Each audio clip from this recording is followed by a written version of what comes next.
ఈ మేషరాశి వారికి ఈ పరాభవనామ సంవత్సరంలో రాశి ఫలితాల విషయానికి వస్తే ఆదాయం 11, వ్యయం 5, రాజ్యపూజ్యం 2, అవమానం 4గా గోచరిస్తున్నాయి.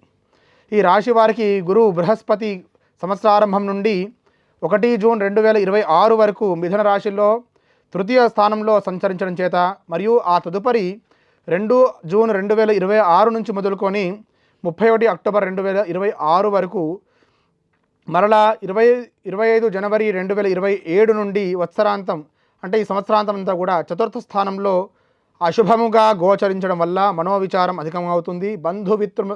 బంధుమిత్రుల మధ్య విరోధాలు పెరిగేటువంటి అవకాశాలు కనిపిస్తున్నాయి.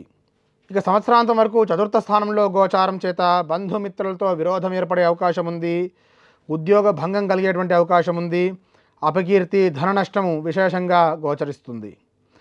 అట్లాగే మేషరాశి వారికి శని ఈ సంవత్సరం ప్రారంభం నుండి మీనరాశిలో ద్వాదశ స్థానంలో ఉండడం వల్ల ఏలినాటి శని ప్రభావం సంపూర్ణంగా కనిపిస్తుంది. ప్రథమ పాదంలో ఏలినాటి శని ప్రభావం చేత, వ్యయభావంలో శని గోచారం చేత అపకీర్తి, మనస్తాపము, శత్రువులు పెరిగేటువంటి అవకాశం కనిపిస్తుంది. అకాల భోజనములు, నిత్య కలహములతో కాలం గడుపుతారు. ఆరోగ్యం కూడా భంగం కలిగేటువంటి అవకాశం కనిపిస్తుంది.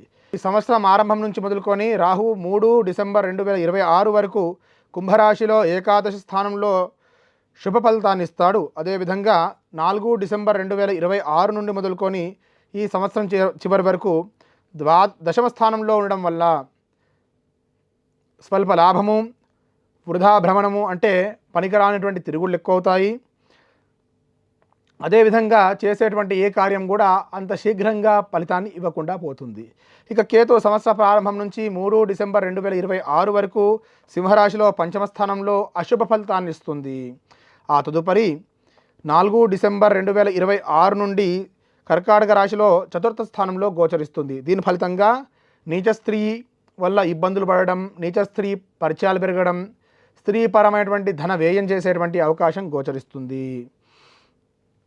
పాపకర్మలు చేసేటువంటి దుశ్చేష్టలు, పాపకర్మలు చేసేటువంటి బుద్ధి చాంచల్యం కలుగుతుంది. కాబట్టి తగు జాగ్రత్తలు పాటించడం మంచిది. ఇక మేషరాశి రాజకీయ నాయకులకి సంవత్సరం ప్రథమార్థం కన్నా ద్వితీయార్థం కాస్త యోగిస్తుంది. ప్రజల్లో మీ పేరు ప్రఖ్యాతలు ముందుగా ఈ సంవత్సరారంభంలో కొంతవరకు తగ్గేటువంటి అవకాశం కనిపిస్తుంది. మరి ఊహించినంత ప్రజాదరణ పొందలేక ఇబ్బందులు పడతారు.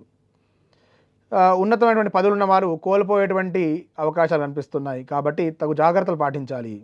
ప్రత్యక్ష ఎన్నికల్లో వెళ్ళేటువంటి వారికి కొంతవరకు ఓటమే గోచరిస్తుంది. కాబట్టి తగు జాగ్రత్తలు తీసుకొని నిర్ణయం తీసుకొని ప్రత్యక్ష రాజకీయాల్లో వెళ్ళడం మంచిది.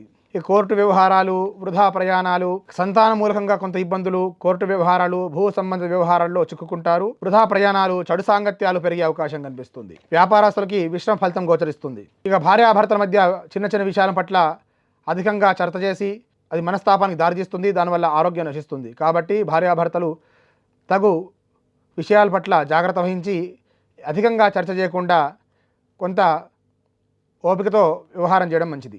ఇక ఈ సంవత్సరం ప్రత్యేకంగా మేషరాశి జాతకులు అఘోర పాశుపత మహాహోమం, దాంతోపాటు నిత్యం ప్రదోషకాలంలో ఈశ్వరార్చన, ఈశ్వరాభిషేకం చేయడం చక్కటి శుభ ఫలితాన్ని ఇస్తుంది.